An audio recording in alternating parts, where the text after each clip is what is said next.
When it comes to household names in the packaged food industry, General Mills is undoubtedly one of the biggest ones. While most of you may know it as the multinational food company behind iconic cereal brands like Cheerio, there's so much more to this company than breakfast cereals. In fact, it has such a rich history of intriguing lesser-known facts about the company that's what we're gonna focus on today. In this video, we will uncover some facts about General Mills' history, legacy, and achievements that'll hopefully leave you surprised. So, let's get straight into it. General Mills may be best known for its wide range of breakfast cereals and packaged foods today, but it actually started as a flour mill. The company was founded in 1856 by Cadwallader Washburn in Minneapolis, Minnesota. Back then, it was named the Minneapolis Milling Company. In the 1800s, the first International Millers Exhibition was hosted in Cincinnati, and as part of it, Washburn entered his flour into the contest. His flour ended up winning the gold medal, and soon after, he adopted the name Gold Medal as the brand of his flour. Almost 150 years later, this gold medal flour by General Mills is still one of the top flour brands in America. Then it was in 1928 when the company General Mills was officially formed. Washburn's company, the Minneapolis Milling Company, merged together with 27 other smaller mills from around the country to form what came to be known as General Mills. Over the years, General Mills recognized the importance of diversifying its product portfolio to stay competitive and relevant in a dynamic market. The company began to expand beyond flour milling, making significant diversification moves. In the 1930s, they introduced the world to Betty Crocker's all-purpose baking mix, revolutionizing home baking in the United States. This product was an instant hit, as it allowed everyone to experience the joys of baking. People didn't have to be good in the kitchen or a baker to bake a cake anymore. All they had to do was add water to the mix and voila! They had a consistent and reliable base for so many recipes. The mix quickly became a kitchen staple, and the Betty Crocker brand name became a household name. In the 1960s, the company made a series of strategic acquisitions in order to get involved with other businesses. This will come as a surprise to you. Did you know that General Mills was once a leader in the toy-making industry?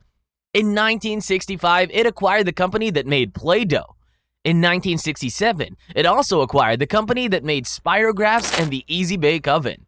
Then the following year, it bought the company that made Monopoly, one of the most popular board games even to this day. Fun fact, the Nerf ball was actually created under the ownership of General Mills. By the early 1980s, General Mills had become one of the biggest names in the toy industry. But by 1985, it decided to put its focus back on its food products, so it took all these toy brands and put them under a separate company. If you're enjoying this video so far, we'd really appreciate if you could take a moment to hit the like button and subscribe to the channel. Now back to the video. Another lesser-known and surprising aspect of General Mills' history is its brief venture into the clothing business. Around the same time as it ventured into the toy industry, the company made a unique move by acquiring some clothing brands, including the Eddie Bauer brand, a well-known outdoor clothing and recreational products retailer. General Mills saw these acquisitions as an opportunity to tap into the growing market for outdoor clothing and lifestyle products. However, the foray into the clothing business turned out to be challenging, and as a result, General Mills made the decision to divest itself from the clothing brands. By 1988, it had successfully divested fully from the fashion industry and refocused its efforts on its core businesses, primarily the food industry, where it had a proven track record of success. But toys and clothing weren't all. General Mills had also ventured into the restaurant business. In 1968, the company acquired the Red Lobster restaurant chain, which at the time had only a few locations. General Mills recognized the potential for growth in the casual dining sector and strategically developed Red Lobster into a seafood restaurant powerhouse. It further expanded its restaurant portfolio by acquiring other popular chains. In 1972, the company acquired an Italian-themed casual dining restaurant. Any guesses which restaurant this was? Yes, Olive Garden. It was under General Mills' ownership that these two restaurant chains became favorite dining destinations for many Americans. It was in 1995 when these restaurant chains, owned by General Mills, were spun off into their own company. By now, General Mills' focus was completely back on its core business, packaged foods. It continued to diversify its food portfolio with the acquisition of one of its biggest competitors, the Pillsbury Company, in 2001.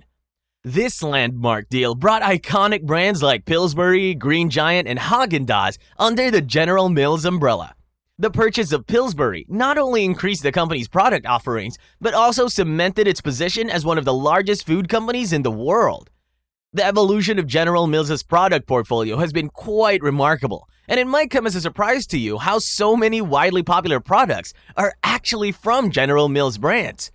Today, the company's offerings span various categories, including breakfast cereals, snacks, baking products, refrigerated and frozen foods, and even pet foods. In the breakfast cereal segment, General Mills boasts a variety of highly popular brands such as Cheerios, Wheaties, Lucky Charms, and Cinnamon Toast Crunch. These cereals have become household names and are beloved by consumers around the world. The company's snack division is equally impressive, with brands like Nature Valley, Bugles, Chex Mix, and Gardettos. Even its baking products like Pillsbury ready-to-bake cookie dough, Bisquick pancake mix, and gold medal flour have become staples in many kitchens.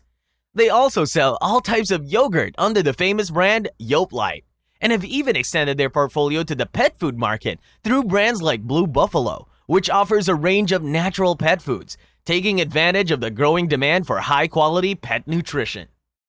In recent years, General Mills has taken note of changing consumer preferences and have been making significant efforts to cater to health-conscious consumers.